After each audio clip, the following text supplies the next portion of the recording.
సహజంగా రాజు సింహాసనాన్ని అధిష్ఠించిన తర్వాత రాజు ఏం చేస్తాడంటే ఇంకా శత్రు శేషము లేకుండా ఎప్పటికైనా ప్రమాదమే అని శత్రువులను ఎవరిని ఉండనివ్వడం. కానీ ఈ రాజు అలాంటి వాడు కాదు. మేలు చేయడానికి ఎంత విచారణ. హద్దులు దాటిన కృప, నిలువెత్తు ప్రేమకు నిదర్శనం. దయాదాక్షిణ్య పూర్ణుడు దావీదు, అంతకన్నా దయాదాక్షిణ్య పూర్ణుడు దావీదు కుమారుడైన యేసుక్రీస్తు ప్రభువారు. అవును, హద్దులు లేని ప్రేమ, షరతులు లేని ప్రేమ, కొలతలు లేని ప్రేమ, క్రీస్తు కల్వరి ప్రేమ నిన్ను ప్రేమిస్తుంది. ఇదే ఈరోజు వాక్యం. ఆ క్రీస్తు నీలో ఉన్నప్పుడు నీ చెయ్యి చాచాలి, అనేక మందిని లాక్కొరావాలి లోనకి. నీలో ఉన్న క్రీస్తు ప్రభు నీకు శక్తినిస్తాడు. సంఘము నీవు నేను చేయాల్సిన పని ఇది. ఎంతమంది భిక్షం ఎత్తుకుంటున్నారు చూడండి చుట్టుపక్కల. ఏంటి భిక్షం ఎత్తుకుంటున్నారంటే అర్థం ఏంటంటే ఇక్కడ భౌతిక సంబంధమైన విషయాన్ని గురించి చెప్పడం లేదు. ఇక్కడ ఒక వ్యక్తి క్రీస్తు లేకపోతే ఎంత దరిద్రుడిగా ఉంటాడో, ఎంత దిక్కుమాలిగా ఉంటాడో, ఎంత నశించిపోతుంటాడో.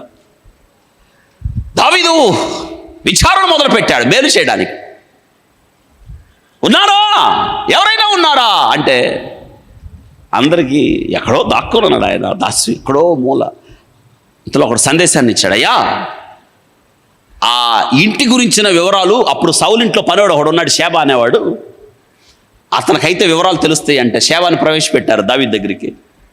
షేబా అంటే దావీదుకు తెలుసు ఇంతకుముందు, ఎందుకంటే దావీదు బాల్యం అంతా అక్కడే గడిచింది కదా. షేబావు కదా నువ్వు. నిజంగా దావీదు అంత మంచివాడండి. ఆ 12 కూడా ఏమని పేరు పెట్టి పిలుస్తున్నాడు? షేబావు కదా నువ్వు. మనమైతే తెలిసినా కానీ ఎవరు నువ్వు, ఎక్కడో చూసినట్టుందే నిన్ను, తెలియనట్టు మనం అంత దొంగలం, గర్విష్ఠులం. మనం ఒక్కోసారి గర్విష్టంగా ప్రవర్తిస్తాం. మనం తెలిసినా తెలియనట్టే, చూసినా చూడనట్టే. నీకున్న చిన్న ఉద్యోగానికి, నీకొచ్చిన చిన్న ధనానికి, నీకొచ్చిన చిన్న అర్హతకి ఎంత గర్వంతో మిడిసిపడతామండి మనం. దావీదు చూసారా, నువ్వు సేవావు కదా. అవునయ్యా, నేను యోనాతాను బట్టి మేలు చేయాలి. సౌలు ఇంట్లో ఎవరన్నా ఉన్నారా అంటున్నాడు. ఇగో ఉన్నాడు ఒకడు దిక్కుమాలినాడు. అయ్యా ఉన్నాడు ఒకడు కుంటాడు. దావీదు అంటున్నాడు, ఎక్కడున్నాడు? లోదేబారులో ఉన్నాడయ్యా, అప్పులింట్లో ఉన్నాడయ్యా, ఆహారం లేని స్థలంలో ఉన్నాడయ్యా, మేత లేని స్థలంలో ఉన్నాడయ్యా, దిక్కుమాలిన స్థితిలో ఉన్నాడంటే దావీదు అంటున్నాడు. మనుషులను పంపించి తీసుకురండి అన్నాడు. చూసారా, ఇదే కృపతో కూడిన పిలుపు. కృప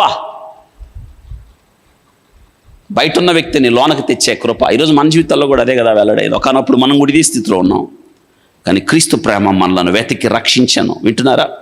క్రీస్తు కల్వరి ప్రేమ అద్భుతం ఏంటో తెలుసా? వెళ్ళారు దావీదు మనుషులు, వెళ్ళారు ఎవరి దగ్గరికి? మెఫీబోషెత్ దగ్గరికి. దావీదు నేను రమ్మంటున్నాడు అనగానే ఇంకా చూడండి ఏమనుకొని ఉంటాడు? ఖచ్చితంగా నన్ను చంపుటే, మా తాత చేసిన దోషం నా మీదకి భయపడుతూ మరి పిలిచింది రాజుగారు కదా. భయపడుతూ వస్తే పాపం కుంటి కాళ్ళు కలిగిన వాడు మోసుకొని వస్తున్నారు అతన్ని. విరిగిన కాళ్ళు, దాది తప్పితం పడవేయడం ద్వారా వచ్చిన దుర్గతి ఇది. ఒక కుంటివాడు దావీదు ముందుకు ప్రవేశపెట్టబడిన తీరు అద్భుతం. నీ స్థితి నా స్థితి అదే. దావీదు భయపడుతున్న మెఫీబోషెతును చూచి, వణుకుతున్న మెఫీబోషెతును చూచి అంటున్నాడు, మెఫీబోషెతు భయపడొద్దు రా అని అంటున్నాడు. రా, లోనికి రా, నా బల్ల దగ్గర కూర్చో. సదాకాలం నువ్వు ఎక్కడ కూర్చో. ఈరోజు నువ్వు నేను చేయాల్సిన పని అది.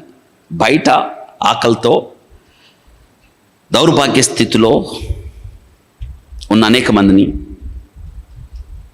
మనం చెయ్యిచ్చి లేవనెత్తి దేవుని దగ్గరకు తేవాలి.